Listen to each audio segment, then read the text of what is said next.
আমি জানি না একটা ইসলামিক দল হয়ে জামাত ইসলাম কিভাবে ইসরায়েলকে ফলো করছে। মানে দেখেন বিপরীত ধর্মী কিন্তু জামাত ইসলাম এবং ইসরায়েল। এখন যে এই যে জামাত ইসলামী দলগুলোর সাথে ঐক্য করলো এবং মাঠে আছে পিয়ারের দাবিতে, আচ্ছা একটু তারপরে পিয়ারের দাবি যেহেতু আসলো, আমি দেখছিলাম আপনি এই বছরের শুরুর দিকে বলছিলেন একজনও যদি বিরুদ্ধ মতের থাকে তারপরে আমি মনে করি যে তাদের মত প্রকাশের স্বাধীনতা তার থাকা উচিত। আবার আপনি এখন বলছেন জামাত যখন পিয়ারের দাবিতে বা পিয়ারের মত নিয়ে মাঠে আছে, আপনি বলছেন যে পিয়ারের নামে নির্বাচন বানচালের চেষ্টা করছে জামাত, ধর্মীয় উন্মাদনা সৃষ্টির চেষ্টা চালাচ্ছে।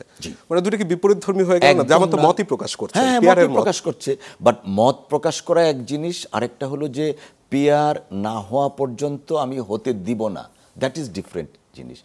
আই ক্যান ডিমান্ড যে হ্যাঁ পিয়ারের মধ্যে হয়, তো আমি এখানে একটু সময় দেন, আমি বলবো দুই তিনটা কাজ হইতে পারে। আর সবচেয়ে বড় কথা আমার কাছে একটা খুব আশ্চর্য লাগে, বর্তমান সমসাময়িক বিশ্বের মধ্যে সবচেয়ে ঘৃণিত রাষ্ট্র হচ্ছে ইসরায়েল। আমি জানি না একটা ইসলামিক দল হয়ে জামাত ইসলাম কিভাবে ইসরায়েলকে ফলো করছে। মানে দেখেন বিপরীত ধর্মী কিন্তু জামাত ইসলাম এবং ইসরায়েলকে ফলো করছে। ইসরায়েলের যে নির্বাচন পদ্ধতি অ্যাবসলিউটলি পিয়ার। সো জামাতের কাঠামোতে কিভাবে ইসরায়েলের মেকানিজমটা মাথায় আসলো, এটা আমি প্রায়শই আমার মাথায়, তারা হয়তো নেপালেরটাও করতে পারে, ইসরায়েলেরটা হয়তো জানে না। ইসরায়েলটাই ডমিনেট করছে ওয়ার্ল্ডে, কিন্তু নেপাল তো এই কয়দিন আগে, আর নেপালে এই পিয়ার করে কয়দিন আগে যেভাবে হলো সেটা তো, অতএব যদি নেপাল থেকে শিক্ষা নেন তাহলে তো আর এটা নতুন করে বলারই কিছু থাকে না। এই জন্য আমি নেপালটাকে ওনাদের উদাহরণ আনছি না। আমার কাছে মনে হচ্ছে they are following the structure of Israel.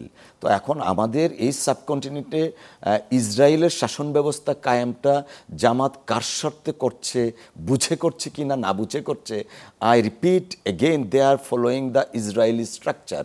So একটা ইসলামপন্থী দল হয়ে, এই তাদের ভাষায় ইসরায়েলকে বলা হয় নাস্তিক, ইহুদি, তাদেরকে ফলো করা এটা আমার কাছে কেমন জানি দ্বিচারিতা মনে হচ্ছে। আই হাম্বলি রিকোয়েস্ট তারা দ্যাট শুড থিঙ্ক টুয়াইস।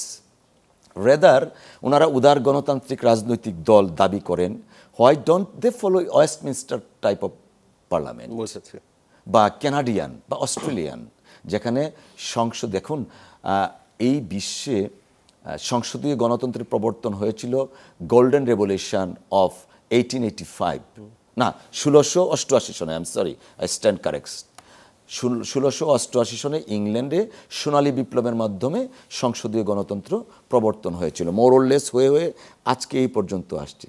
যে দেশে সংসদীয় গণতন্ত্র প্রবর্তন হয়েছে সেই দেশে এখন পর্যন্ত পিয়ার নেই। এখন জামাতে ইসলাম কেন ইসরায়েলকে কপি করছে, আমার কাছে এটা খুব বোধগম্য না। আর যদি ওনারা ইসরায়েলকে কপি করে, ওনাদের এই বাচন ভঙ্গিটা বোধহয় গণতান্ত্রিক হচ্ছে না। দে ক্লেম অ্যাজ ডেমোক্রেটিক পার্টি। বাচন ভঙ্গিটা যদি এরকম হতো যে ঠিক আছে আমরা পিয়ারের জন্য দাবি জানাচ্ছি, আই উইল হামলি রিকোয়েস্ট দেম, এই তাদের যে নির্বাচনী ম্যানিফেস্টো থাকবে সেই ম্যানিফেস্টোতে 1 নম্বর এজেন্ডা থাকবে পিয়ার থাকুক, এবং এই পিয়ারকে সামনে নিয়ে ওনারা জনগণের কাছে যাবেন যে দেখেন আমরা চাই বাংলাদেশে পিয়ারের পদ্ধতি ইসরায়েলের মতো। আমি শেষ করি, ইসরায়েলের মতো পিয়ারের পদ্ধতি চাই। সো এই পিয়ারটার পক্ষে আপনারা সমর্থন দেন।